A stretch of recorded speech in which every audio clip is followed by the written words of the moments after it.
my my bundle, the even numbered pages are not here. It must be a printing issue. Just that is correct, because from page 3 of 9 we go to page 5 of 9, and then page 7 of 9. Apologies, that must be a printing error. We need to get this complete document, because this is extremely useful for our work.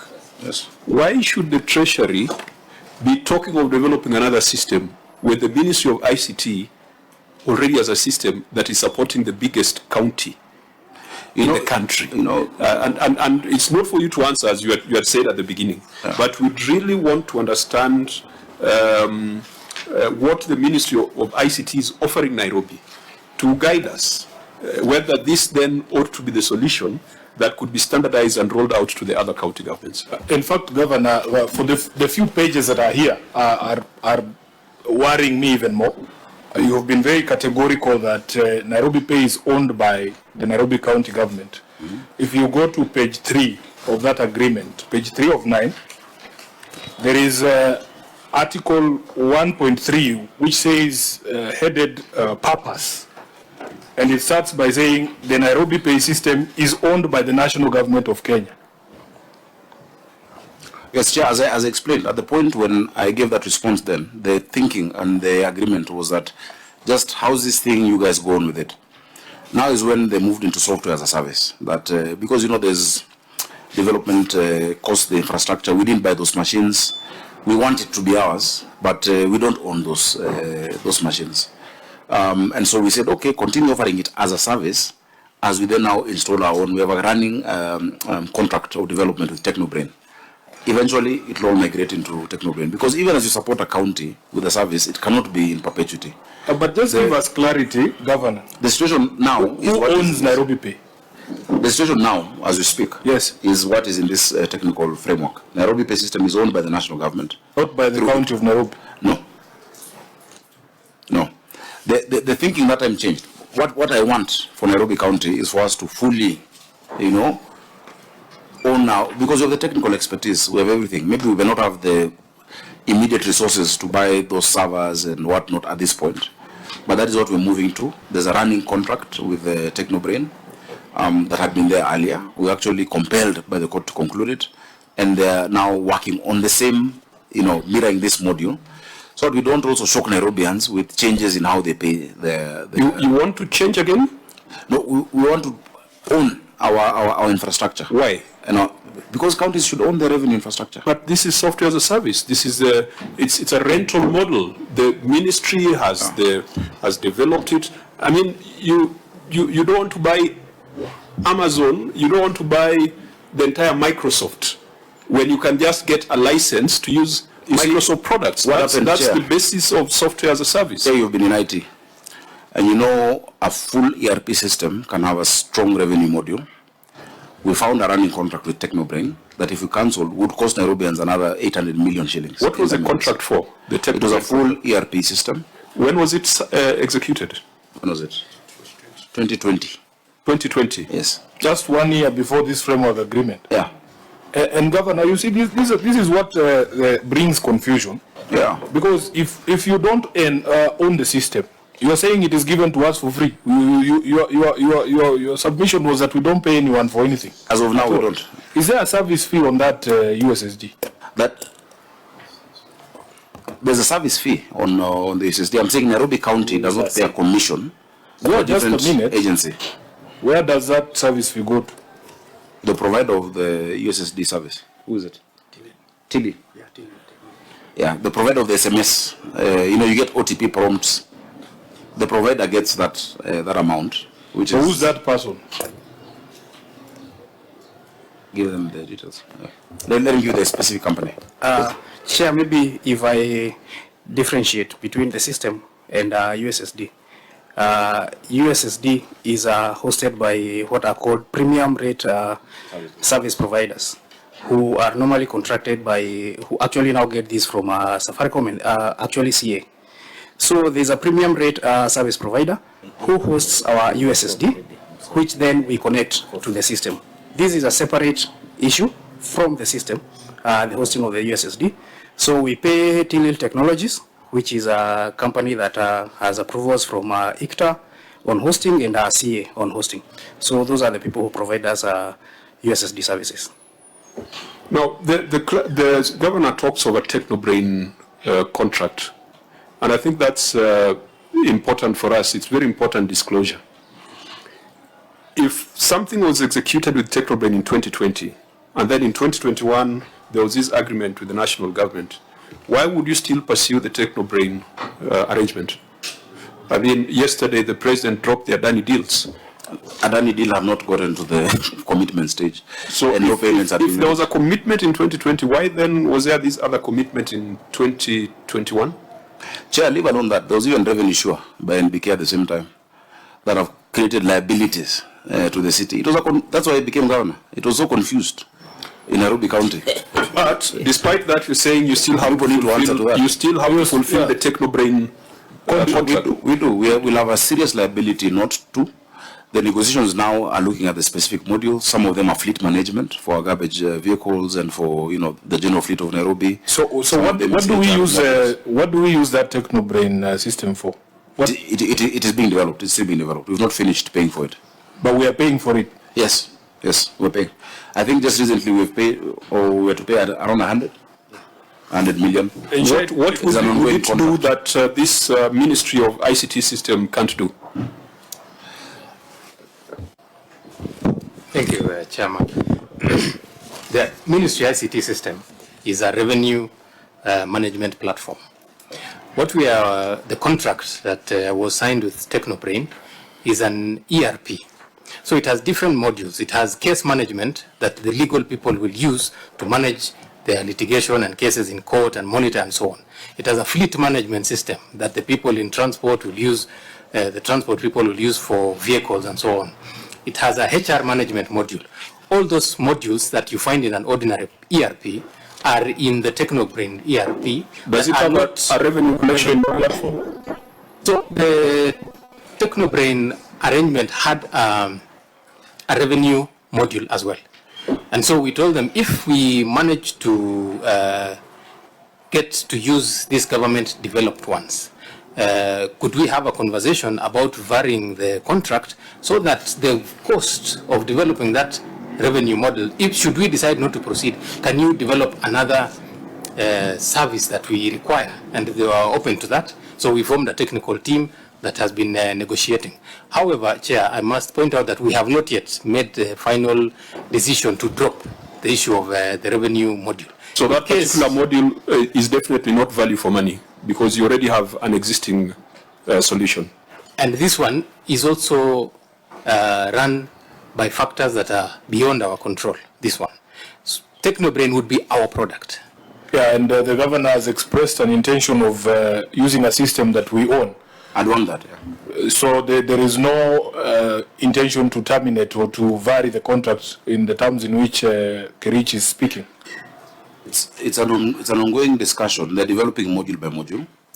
Right now they're finalizing the fleet management. Chair, I will request the governor, in addition to the missing pages on this integrated county revenue management system agreement, to also provide us with the agreement on the development of the ERP, so that we get clarity on the terms of that contract as well. Yeah, I think that can be that would be extremely important for us to render our report. Senator Chirake. Governor, I can see hosting arrangements. You have said in your response that development, test, production, and disaster recovery are hosted by Ministry of Information and the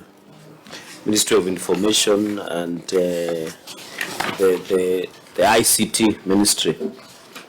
So, does it mean that when the revenue is collected from various streams, before they are swept into the CRF, who has a view? Is it you or the Ministry of Information and Technology? Because I can see in your response everything in terms of development, test, production, even disaster recovery, environment. Who has the view at the first instance? Is it you or the Ministry of ICT?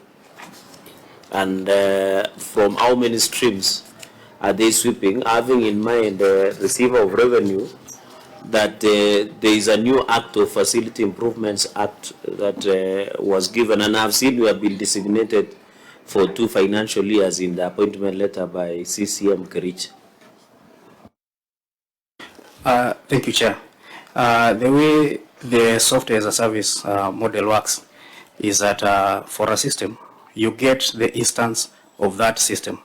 And that is why it is possible, the system being hosted in the same place, to even be given to 40 counties. But what the system does, it is revenue management. The collection of revenue is still done within the county bank accounts and M-Pesa. When today, What I'm asking, you don't need to lecture. What I want the view is who was the first instance view of the collection before being swept to the CRF? Sorry, Chair. What is a first instance view? As in, who was the view when the streams are being paid? We have a view. You can tell us what you have collected now? Right now. I can show you. Can we see it? I can, just anyone, all of us can see. I can tell you how much. As also, and then my next, because you're saying the person who hosts is the Ministry of ICT, does the ministry which hosts, including recovery, have a view of that payment? no, Chair, the ministry does not have that view. But from because, the admin, it is something different. The annexures you have attached development means the recovery. Recovery. So which means when you have a problem, there is a downtime or a problem with the system, the person you approach for recovery is the Ministry of ICT. Am I right or wrong? Because that's the response of the governor. That's disaster recovery, Chair. But anyway, tell us. Chair, there's quite a big difference between the physical infrastructure and access to the system. When you access the system, that is when you can... So you are saying you have exclusive access to the system, no any other user can access the system? Chair, the only persons who can access the system are the Nairobi City County users and the developers. How many do you have users that can access? I would say around 600 Nairobi City County users. 600? 600 users Yes. can access? Yeah, to view. Yeah. You need your revenue officer in Korogosho to see how much is coming in from the slaughterhouse. Because they have to report on their performance every day. If the target is 100,000, you need to know what you collected yesterday, how much is coming in today. By what time in a day? It's real time. By 5? It's a real time. As in, how do they know they have collected their target? At what time of the day? Even in, it's real time. Even Senator. midnight? Real time is all the time. So all the time it is real on. time, you know, you are paying these people 24 hours. I thought they work from 8 to 5 p.m. It's I mean, you pay people 8 to 5, but they can open their email at night. Isn't it? Or But does your email close at 5 p.m.? But Governor, you are telling us you could not sign some documents because it was past business working hours. I think you're digressing. I'm not digressing. You are out of order, Governor. You cannot be claiming that you work 24 hours. Then you say, no, I don't know if you heard the question hours. he's asking. He's asking if the staff can see after 5 p.m. Of course. It's the same way you can see your email any time of the day. You know, Governor, you are now beginning to behave like Mutuse. Yes. Are you with us? No, I think... Chair, I think you have not heard what he's asking. Then why are you answering something if you have not known what you are asking? My question was It's a wrong question. Yeah. You have said Yes. that somebody in Korogosho should know their target. I'm asking at what point? Because if you are saying if it is 100,000 target collection per day, how will they know at what time do they know? If you have access to a system, you can look at it at any time. It is not shut down. So if you are collecting from Somebody traders can pay parking at 1 a.m. I agree. or housing rent at any time. I'm asking, is there a business that close by 8 or by 5 in the evening? And So does it have target, a specific target? You're saying you need to collect by this time, the amount that you have given your revenue collection officers? Governor, it should be a simple yes or no. No, it's not a yes or no, because he's asking whether they can see at any time the collection. I've told him it's real time. Real time means 24/7. If somebody pays parking at Governor, 2 can I a.m., rephrase the question? they can be able to see. Yes. So you give a target as per 24 hours? Yes. So you tell somebody in revenue collector in Korogosho that collect 100,000 within 24 hours. Yeah. So if they collect more? Good for them. Not for the county. If they collect more revenue, for all revenues comes into a system. There's no, that's what I explained earlier, there's no cash payment in Nairobi. My second question was, how many revenue streams does this system accommodate? All of the revenue streams, 100. How many? How many? Your ROR is there. 141 revenue streams. 141 revenue streams. Yes. Even And though all of the- them come the 24 hours. The contract captures 130 something streams. Yes. Well, That's where I was coming to. Thank you, Chair, for that information. we are covering Was 141. that further customization? Further customization, you see with the system, there are iterations every other day. There's development. That's why you have Microsoft version 1, version 1.2, But you 1.3. have not attached your addendum on that extra. You can't do an addendum on every iteration of a contract. No, but I'm saying the fact that you signed for something with 130 and then you are now having 141 streams. Chair, isn't that not interesting? Yeah, because one of the reports then would be having the wrong number. Yeah, the wrong number. But since the Auditor General is going to do a System proper audit. system audit, I think it would be very important that we confirm that the streams, whether the 140 or 130, are automated and there's actual collection. They are not just automated in theory, but collection is being done through those automated streams. Chair, my last question. I have seen in Jumbo Pay and other Web Tribe and others, they charge agency fee as percentage. I asked Senator Sifuna was asking about service fee to the Ministry of ICT. Do they charge you any agency fee and on which percentage? Not currently. We are Not now, anything? Not currently. Not currently. Because you remember the philosophy then was for us to entirely own the system. As we speak, there's an intention from them for the continuous development to have a nominal fee attached to it. That negotiation is going on. The contract is with the Solicitor General. So they underwrote the system development costs. Yes, and the more or less. licensing costs. Yeah, and a licensing. And so now for software as a service, they intend to bring in now the percentage. You know, I personally, as someone with some knowledge in this domain, in my view, this is the right model. A software as a service approach, it's a right model. We are having chaos, each county wanting to develop its own system. And the average cost of development of these systems or acquisition is about 50 million. So 50 times 47, you've got 2 billion Kenya shillings that is being spent on acquisition of systems. ICT, the trend is towards ICT as a shared service. And so the Ministry of ICT could build this capability and rent it out to counties, software as a service model. This, in my view, would be the most efficient approach. Of course, as a county, you can acquire an ERP. I support that because county governments don't have a human resource management platform. Many county governments, the workflows are not automated. So if Technobrain was to provide an ERP, then I think that's fair enough.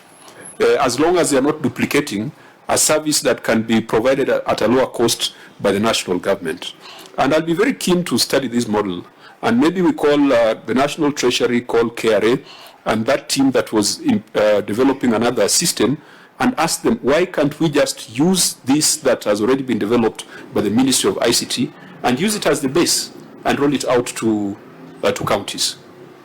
Yeah, I agree with you. First of all, you know, it's very difficult to argue with you on technology because you're distinguished in that field. The point is, the resistance by many counties is based on their functional, the constitutional functions. And, they feel, look, this is our function in the fourth schedule. It is chapter 12 in terms of what counties raise. No county, or rather other counties, do not want to yield that to the national government because we've had run-ins with the KRA trying to tax on-source revenue. No, you can't tax the revenue that we're raising. They have sent bills, they have sent agency notices to many counties and explain to them, you cannot tax revenue from the counties the same way you're not taxing your own revenue. You know, you can't put VAT on taxes that are, it's like double taxation. And so many counties feel like then if you yield this to the other level of government and not through a transfer in 187, then they will keep that money at source. Then number two, many counties already have contractual obligations that run into years, whether it is Jumbo Pay or whichever other provider. And so what happens to those running contractual? That's why it got into headwinds. But I agree with you. A standardized model and system looking at economies of scale would be good for counties. If counties can collectively do it together, the better. Then you leave the neatness of institutional, responsibilities. But the role of collecting the taxes that counties have been given remains with the counties. Definitely. That's why you have your officers, you've got your revenue board. Yeah. It does not take it away from you. Yeah. And after all, if MIS is a centralized system, I've not heard counties complain about it. IPPD is a centralized system. Life Forms was a national government system. The only place where governors draw the line is when it comes to revenue collection systems. Because we have seen cases, even in the past in Nairobi. One of the conversations, meeting I chaired, Senator Dulo was there, was with regards to the role of WebTribe and how opaque the operations were at some point in Nairobi City County. But if we built centralized competencies at a national government level, software as a service means whatever you're accessing cannot be accessed by Machakos, cannot be accessed by Kitui. Yes. In fact, you can have your own customizations as a county. It does not mean that Homa Bay will be seeing Nairobi Pay. They'll be seeing Homa Bay Pay. Yeah, so I think I would really want to drive conversation around this. And I hope that you are not planning to migrate from this, because I hear you say you want to have your system. But yeah, I see where you're going. This is the best framework for county governments. And I want to thank you in advance for you about to commend me for using this as a service. I thank you in advance because I have not insisted on our own. There's some things that, of course, as a county, we want to maintain control of. Initially when you got in, and you'd ask for something, and the person you ask has to get permission elsewhere and reports to somebody else. I said, I will not take that. I'm the governor of Nairobi. I'm the CEO. If I ask for a module to be created, you create it. Yeah, because I'm accountable to the people of Nairobi. And until they change that thinking, and now we're completely, in charge of any development, any iteration, any amendment, then governors will be comfortable. And that's why I'm very comfortable with it. All you need is an SLA. Service level agreement. Yeah, a service level agreement. Yeah. And there's nothing wrong with the ministry charging a fee. Because when you want a customization, if you have an SLA, then they can have some geeks there who can respond within the timelines agreed in the SLA. We have a huge development team, actually amazing young men and women, around 60. Why I would not want other counties is that I don't want to lose any of them. Of course, they can increase that capacity. You know how software engineers are. And they've really helped us. I must attribute our success in revenue collection on top of just to my staff, but to that development team. They have been, and I know our system sometimes has downtime, sometimes, it hangs, etc. It is being strengthened. But I take your advice. Clark, let's schedule, we must call the Ministry of ICT to just get further information about this system. Senator Dulo, sorry, I've kept you on the line. I have a couple of questions to Governor Sakaja. Number one,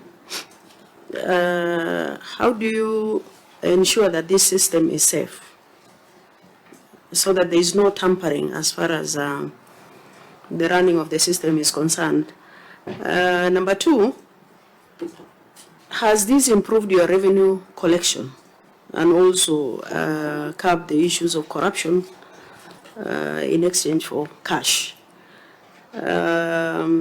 Number three, is this system better than the one that you had before, Jumbo and the rest?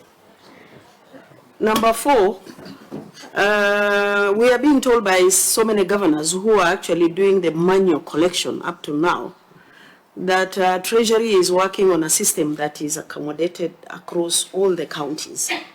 We are trying to tell them no, but they are still insisting. We are waiting Treasury to give us go ahead.